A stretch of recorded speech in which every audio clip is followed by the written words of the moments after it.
IPA kelas 7 bab 2, klasifikasi makhluk hidup, bagian pertama, identifikasi benda di sekitar, ciri-ciri makhluk hidup. Bersama saya, Elisa SSI, Guru IPA SMP Negeri 1 Tebing Tinggi, Kabupaten Serdang Bedagai. Tujuan pembelajaran. Setelah mengikuti kegiatan pembelajaran menggunakan model pembelajaran discovery learning dengan metode literasi, eksperimen, praktikum, dan presentasi, dengan menumbuh sikap menyadari kebesaran Tuhan, sikap gotong royong, jujur, dan berani mengemukakan pendapat, siswa dapat mengidentifikasi benda-benda di sekitar, menjelaskan ciri-ciri makhluk hidup. Identifikasi benda sekitar. Perhatikan gambar di bawah ini. Dari gambar di atas, kita dapat melihat bahwa lingkungan di sekitar kita itu tersusun atas dua jenis komponen, yaitu komponen biotik dan komponen abiotik.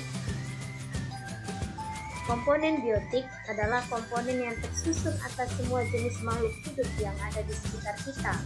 Contohnya manusia, hewan, tumbuhan, dan mikroorganisme. Komponen abiotik adalah komponen yang terdiri dari benda-benda tak hidup. Tanah adalah salah satu contoh dari komponen abiotik. Selain itu juga ada air, cahaya matahari, bahkan udara yang tak hidup.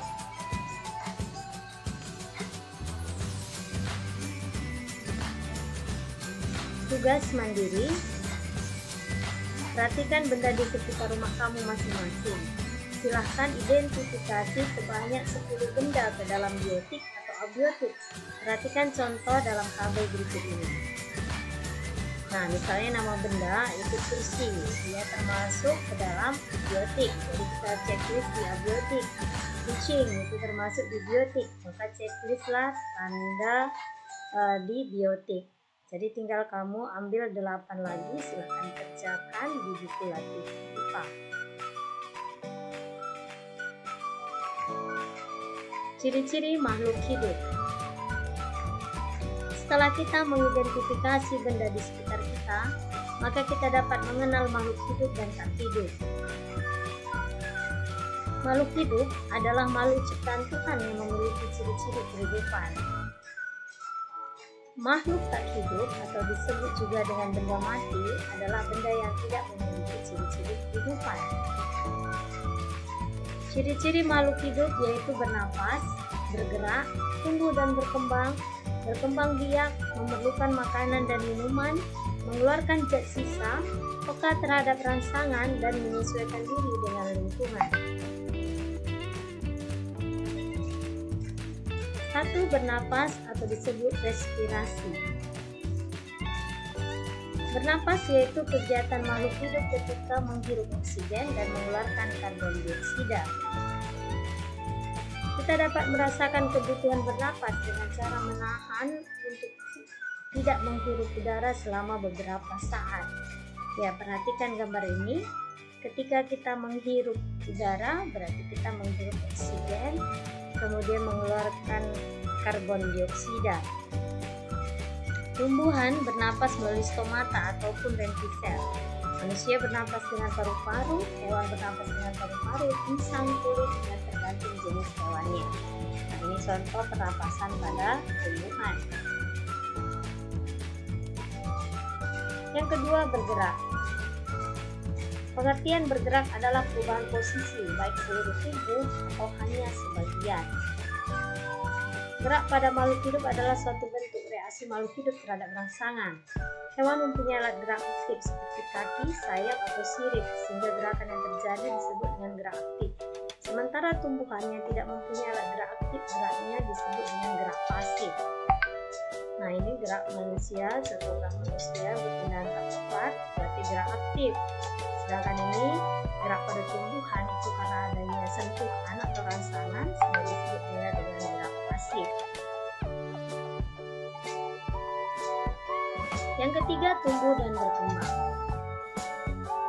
Pertumbuhan adalah proses pertambahan volume makhluk hidup karena jumlah dan ukuran sel bertambah. Sedangkan perkembangan adalah proses pertumbuhan menuju dewasa yang ditandai dengan berfungsinya organ reproduksi. Nah, ini perhatikan contoh pertumbuhan perkembangan pada di manusia, kemudian ini hewan, contohnya yaitu mulai dari kepompong menjadi kuku nanti. Dari ulat menjadi kuku. Kemudian ini contoh pertumbuhan pada tumbuhan. 4. Berkembang biak atau reproduksi. Reproduksi atau berkembang biak adalah kemampuan makhluk hidup untuk memperoleh keturunan. Tujuan berkembang biak adalah untuk melestarikan keturunan agar tidak punah. Nah, ini contoh gambar, kita lihat makhluk hidup ataupun di sini hewan, yaitu tetap berkembang biak supaya tidak punah. 5. Memerlukan makanan dan minuman. Untuk melakukan aktivitas, setiap makhluk hidup memerlukan energi. Untuk memperoleh energi, makhluk hidup memerlukan makanan dan minuman. Nah, perhatikan bagaimana tumbuhan memerlukan juga minuman, kemudian memerlukan makanan dan melalui otaknya, kemudian hewan memerlukan makanan yaitu berupa rumput, kemudian ini manusia memerlukan makanan dan minuman. 6. Mengeluarkan zat sisa atau disebut ekskresi. Ekskresi adalah proses pengeluaran zat-zat sisa metabolisme yang sudah tidak dimanfaatkan oleh tubuh makhluk hidup. Proses ini sangat penting karena zat sisa bersifat racun dan tidak baik bagi kesehatan dalam tubuh. Pada tumbuhan ekskresi terjadi mengeluarkan kelebihan air yang dibentuk seperti uap air melalui proses penguapan. Contohnya, kemudian organ ekskresi utama pada manusia adalah ginjal, paru-paru, kulit, dan sapi. Nah, ini salah satu ekspresi pada manusia yaitu kulit mengeluarkan keringat. 7. Peka terhadap rangsangan atau iritabilitas. Kemampuan menanggapi rangsangan disebut iritabilitas. Iritabilitas adalah kemampuan makhluk hidup untuk menanggapi rangsangan. Rangsangan dapat berupa sentuhan, cahaya matahari, air, zat kimia, suhu, dan gravitasi bumi. Hewan dan manusia dilengkapi dengan alat indera untuk menanggapi rangsangan. Tumbuhan juga mempunyai kepekaan terhadap rangsangan yang menghasilkan gerak pada tumbuhan. Nah, ini contohnya manusia, yaitu peka terhadap cahaya matahari, kemudian tumbuhan peka terhadap sentuhan, kemudian di sini hewan juga mulai terpekakan setelah dia peka terhadap rangsangan. Yang ke-8, menyesuaikan diri dengan lingkungan atau adaptasi. Adaptasi adalah proses penyesuaian diri yang dilakukan makhluk hidup terhadap perubahan lingkungan. Makhluk hidup beradaptasi dengan lingkungannya dengan beberapa cara, yaitu adaptasi morfologi, adaptasi fisiologi, dan adaptasi perilaku. Contoh adaptasi morfologi pada manusia yaitu kulit manusia akan menghitam jika berada di titik panas. Contoh adaptasi fisiologi pada manusia adalah pada saat udara dingin akan cenderung lebih banyak mengeluarkan urin atau air kencing. Contoh adaptasi tingkah laku pada hewan yaitu beruang yang bahwa warna kulitnya menyerupai warna tempat yang dihidupi. Contohnya, ini hanya dasar, nanti kita ada materi khusus untuk adaptasi.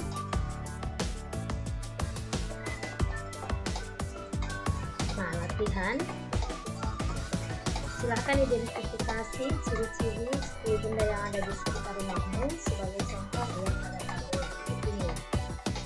Nah, di sini ada nama benda, ada ciri-ciri makhluk hidup mulai dari bernapas, bergerak, tumbuh dan berkembang biak, hidup makanan dan minuman, melakukan bersisa, peka terhadap rangsangan dan adaptasi. Kita buat satu contohnya kucing. Kucing dia bernapas, bergerak, tumbuh dan berkembang biak, melakukan makanan, melakukan bersisa, peka terhadap rangsangan, adaptasi. Jadi semua di checklist. Kemudian yang kedua misalnya mobil dia bernafas tidak, bergerak iya, kemudian berkembang tidak, berkembang biak juga tidak, memerlukan makanan dan minuman juga tidak, mengeluarkan gas sisa ya, berupa yang dikeluarkan asap ya. Apakah terhadap rangsang tidak, adaptasi tidak. Nah, tinggal kamu ambil 8 lagi, silahkan dilengkapi dalam bentuk tabel, kerjakan di buku latihan kita. Nah, sekianlah materi kita untuk bab 2 bagian pertama. Sekian dan terima kasih. Tetap jaga protokol kesehatan dan jaga kesehatan. Mengucapkan banyak terima kasih, semoga